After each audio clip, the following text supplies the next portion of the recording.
Monsieur Antoine, votre frère signe à votre place panne, murmura le petit livreur devant l'entrée de service. Nuit après nuit, après la mort de son père. Il avait de l'argent, une belle réputation, des employés fidèles.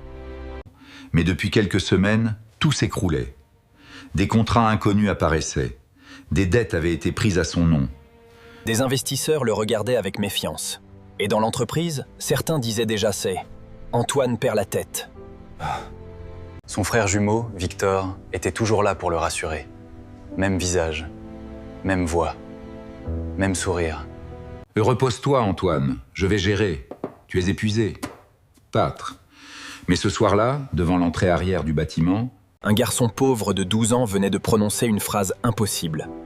Il s'appelait Samy. Il livrait des repas pour aider sa mère. Une femme de ménage dans un hôtel.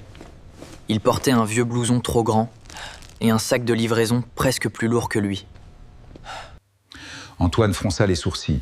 « Tu sais ce que tu racontes, petit A, Nainte ?» Samy baissa les yeux. Oui, monsieur. J'ai vu votre frère entrer dans un salon privé avec une femme. Une femme très élégante, brune, en robe rouge. Elle l'appelait Antoine. Mais moi, j'ai compris que ce n'aurait pas vous. En quoi? Antoine sentit son cœur battre plus vite. Cette femme, il la connaissait. Clara Varenne. Une consultante séduisante, brillante, récemment engagée par Victor pour aider avec les investisseurs. Victor arriva à ce moment-là, souriant. « Qu'est-ce qu'il veut, celui-là, K ?» Ah ! Samy recula. Victor posa une main sur l'épaule d'Antoine. « Tu ne vas quand même pas croire un livreur plutôt que ton propre frère, main ?» Ces enfants inventent n'importe quoi pour obtenir de l'argent. Vagak. Antoine ne répondit pas.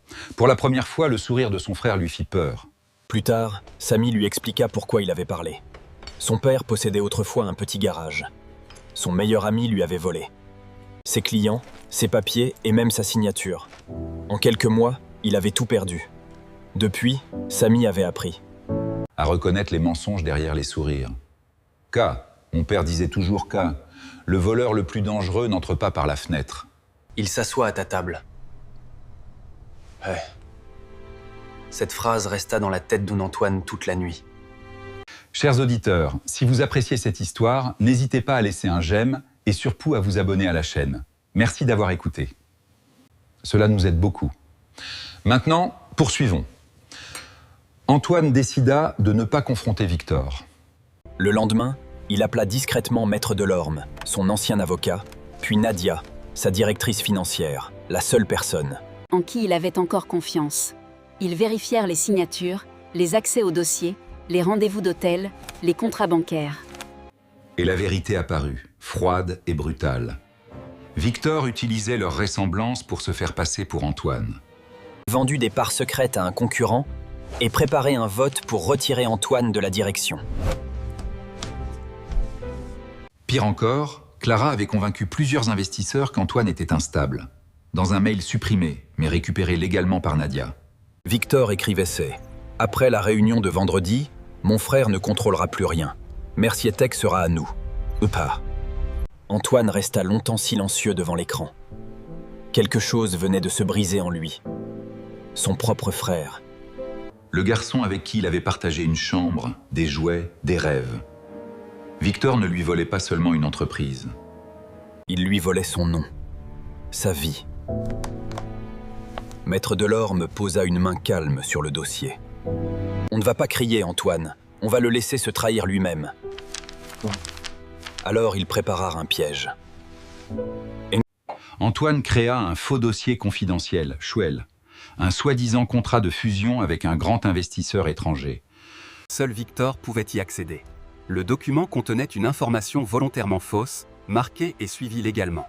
Le soir même, Victor le téléchargea.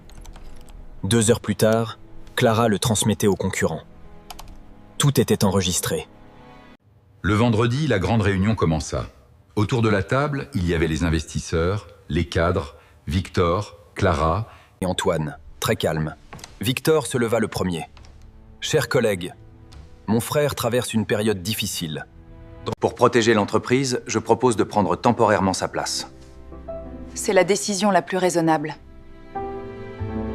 Antoine n'est plus fiable. D'âtre. Un silence lourd tomba. Alors Antoine se leva. Non, Victor. Le vrai problème, ce n'est pas ma fatigue. C'est ton mensonge. Puis Maître Delorme entra avec Nadia. Sur l'écran apparurent les preuves. Les signatures comparées, les caméras de l'hôtel, Les transferts d'argent, les documents copiés, les messages entre Victor et Clara. Victor pâlit. Clara perdit son sourire. Antoine regarda son frère droit dans les yeux. Tu avais mon visage, Victor, mais tu n'as jamais eu mon âme. Bah. Personne ne parla. Les investisseurs annulèrent le vote. Victor fut exclu de la société et poursuivi.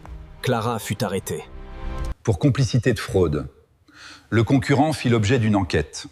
Mercier Tech était sauvé. Quelques jours plus tard, Antoine retrouva Samy et sa mère. Il paya les dettes de leur famille, offrit à Samy une bourse d'études, et donna à sa mère un emploi stable dans l'entreprise. Des années plus tard, Samy devint juriste spécialisé dans la protection des petites entreprises. et sur son bureau, il gardait une phrase encadrée Ténin. La trahison ne crie pas toujours. Parfois, elle porte ton visage, pavage. Fin de l'histoire. Ceci est une histoire fictive créée pour toucher nos cœurs. Pensez-vous qu'Antoine a eu raison de croire Samita? Auriez-vous soupçonné votre meilleur ami dans une situation pareille à Fa? Partagez votre avis dans les commentaires. Votre avis nous intéresse. Merci d'avoir regardé.